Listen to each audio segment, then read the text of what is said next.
okay, so we talked about how like the big denominations will send down doctrine and theology and all the way to preferences, all the way down to church members, right? Sure. So that feels like a cult. Okay. Is that cult-like behavior? Again, I think it's not problematic to have a statement of faith to say that this is what we believe as a denomination and or as a local church. Okay. I don't think that's problematic to have a statement of faith saying this is what we believe. And I don't think it's problematic to ask the members of those churches or denominations to agree to those statement of faith. Okay. I think it becomes problematic when it becomes like they are trying to govern every single aspect of the way that you live. So what's the difference between a way that I think and a way that I live? Yeah, because your thinking will influence the way that you live. Right. I mean, there's no way around that. And so what I mean is, and this is kind of getting down to like those preference points, I think, is that for the essentials and like, I think, so to ask church members to say, yeah, I agree with the essentials of the faith. Okay, good. For a particular local church or denomination to say, here's our secondary doctrines, and we are asking for people to abide by them, or to at least not to say yes to them, and definitely don't teach against them. Okay, I'm okay with that. I think when it becomes more cult-like, when it becomes like controlling.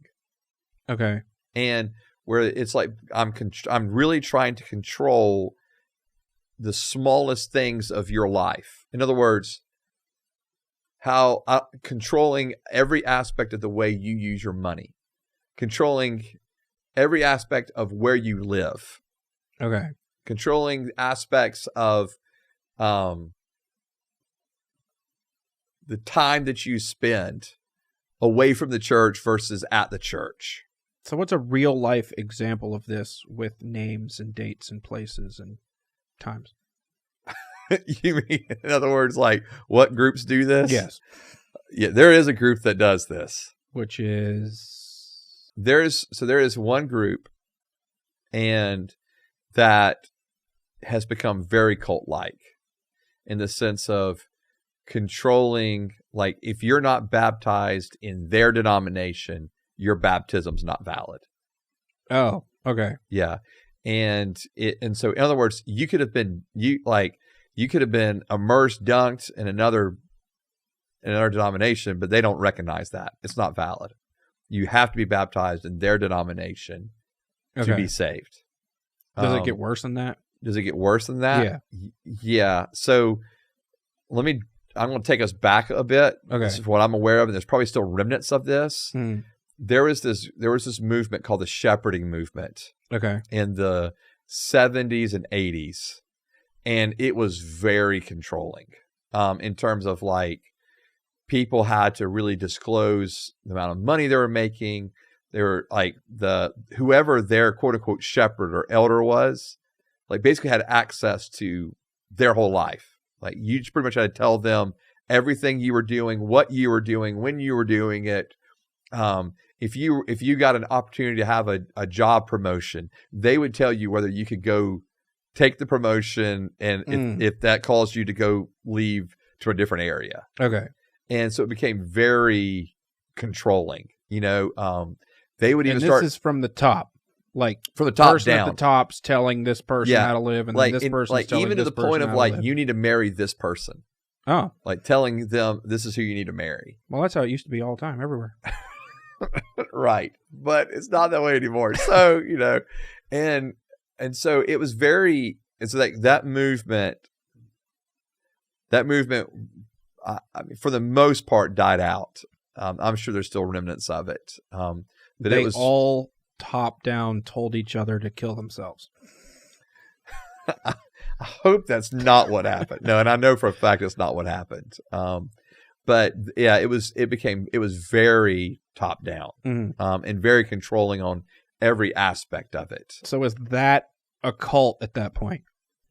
Is that taking your preferences and mission statements too far? Yeah, I think most of the times the way Christians would define a cult is that they are altering who Jesus is.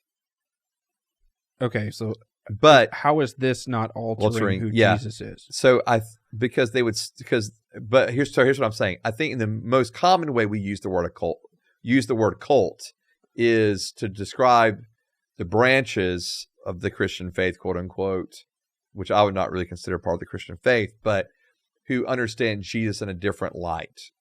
In other words, that Jesus is not actually God. Which are?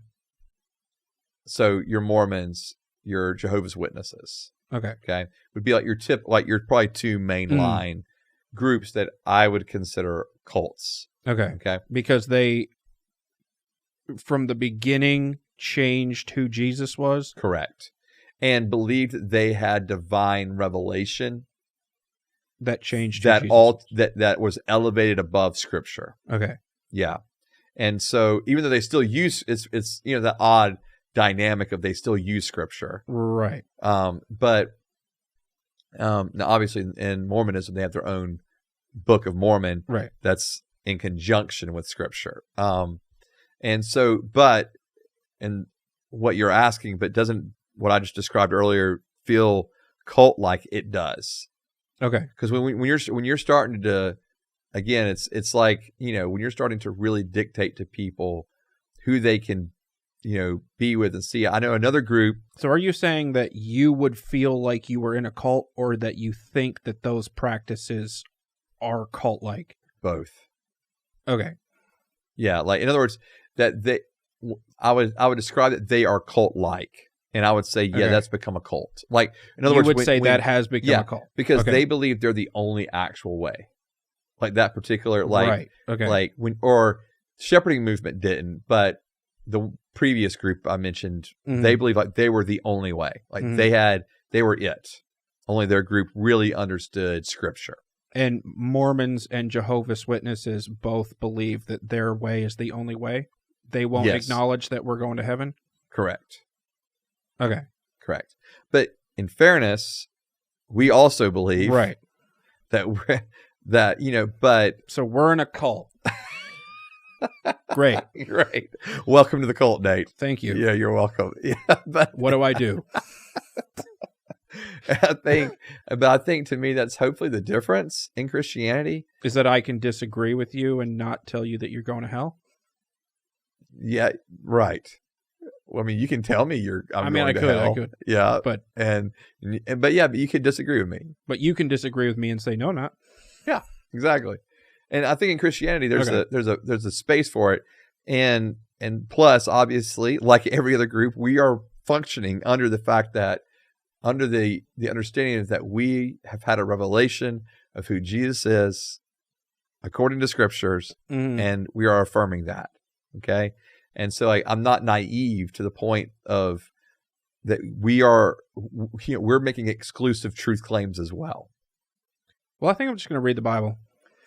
I think that would probably be the best way to go about it. Because I don't know about all this other stuff. Read the Bible. Connect with a community of people who take the Bible seriously. Right.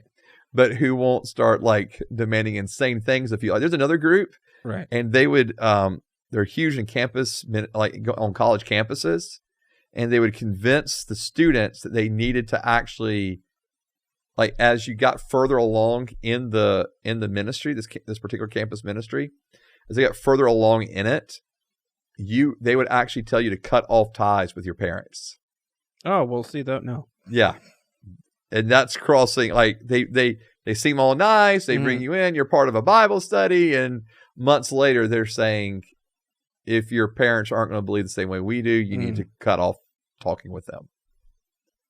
Nope. Yeah, that's where, yeah. It's where the line is drawn, right? It probably should have been drawn before that, but that's definitely the part you're not going to step over, or you shouldn't, because that is very cult-like.